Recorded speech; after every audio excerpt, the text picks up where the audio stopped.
Hello everyone, I hope you're doing well. It's actually been about 2 weeks or so since I've got to see the Fabelmans in theaters, so apologies for the late review. I promise I keep very busy at work, in my life outside of work, and with this YouTube channel with this newly added onion layer into my life. I can't promise I'll be putting out reviews day one as the film comes out, as most film critics or game reviewers do. But what I can promise you is that when I have time, I will give you my genuine opinion, and hopefully that will be enough. Anyway, The Fableman is a film directed by none other than Steven Spielberg himself. He's one of the most celebrated and prolific filmmakers of all time. At the age of 76, he shows no signs of slowing down. And while we're talking about his age, happy birthday, Steven Spielberg. It's actually his birthday today as I'm recording December 18th. Anyway, in the last 10 years alone, he's made quite the varied and solid collection of films. Films such as Lincoln, Bridge of Spies, The Post, Ready Player One, West Side Story, and now this latest film, The Fabelmans. However, one unique twist with this film is that he's actually writing the screenplay, along with longtime collaborator Tony Kushner, of course. It's curious because most of his career has been spent as a director or producer. He rarely ever writes his screenplays for his film, so it is a rare treat indeed to have his writing skills put to test. But it makes perfect sense seeing how close to home this material is. It's basically as close to an autobiography as anyone has ever done. I imagine that many elements here are dramatized for the sake of film, but as far as I can tell, it's quite faithful to his childhood life. Essentially, The Fabelmans is the story of young Sammy Fabelman who falls in love with the world of movies as his parents take him to see the greatest show on earth. The rest of the film shows us how this seed blooms into a lifelong passion. It's wonderful to behold and incredibly inspiring. The Fabelmans makes going to the cinema feel magical and euphoric. It's such an awe-inspiring event to see a child's fear of going to the cinema for the first time to see the giant people on screen and turn it into a deep, lifelong passion. I love how Sammy Fabelman learns the truth about some elements of his life only through the eyes of a lens. It's a pivotal moment in his life where he discovers the power and potential of film in an unexpected and somewhat frightening way. Now, I have to give a shout out to an incredible ensemble cast. Gabriel Labelle as Sammy Fabelman is a star in the making. He brings incredible passion and depth to a role it feels like he was born to play. I'm keeping my eyes on him. I feel like he has a bright future ahead of him.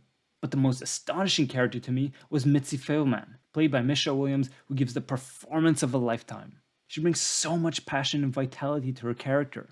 Her smile and her boisterous personality are simply infectious. It's impossible to not fall in love with her. We also have Paul Dano, who plays Bert Fabelman, the father of the family.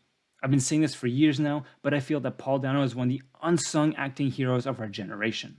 I loved him from the moment I saw him in Little Miss Sunshine, and it still feels criminal to this day that he didn't at least get an Oscar nomination for his incredible powerhouse performance in There Will Be Blood. That being said, I feel like nowadays perhaps he's starting to get the spotlight he deserves. Just this year alone, he has a meaty role in The Fabelmans, and he's the villain in that awesome Batman film that came out earlier this year. While this might not be his best performance, I think it perfectly suits the needs of the role.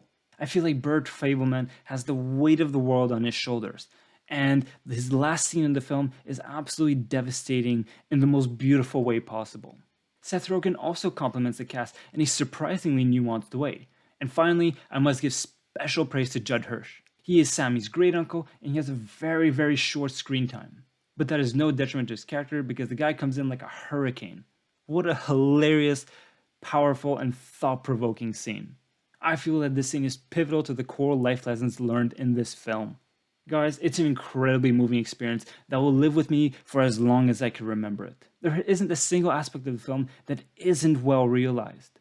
The set decorations are beautiful and match the time period. The lighting perfectly complements the cinematography and makes some very important and key scenes feel luminous and euphoric. And add on top of the creative editing, and let's not forget the incredible soundtrack done by John Williams. At 9 years old, he's still on an incredible creative high. He recently announced his retirement, and my god is he retiring on a high note. Finally, the surprise at the end of the film is too good to spoil. My jaw simply hit the floor out of sheer joy and ecstasy. It's a 2.5-hour film that went by like a flash in a pan. It's easily one of the most wholesome and inspiring films I've seen all year long. And in my opinion, I think this is easily one of Steven Spielberg's best film on average. And that is no small feat considering just how many classics this guy has under his belt. So it breaks my heart to see that the film is bombing this hard at the box office. The Fablemans has a $40 million budget, and as of now, it roughly made somewhat over $8.5 million budgets. Yikes. Hopefully, this will start to change with award season around the corner. Already at the Golden Globes, it earned 5 nominations in some of the major categories, such as Best Picture, Director, Screenplay, and I'm willing to bet my left foot that we will see it at the Academy Awards. So, yeah, I love this film. I'm giving it a 9 out of 10. I hope more people go to see it because it really is one of the best films of the year.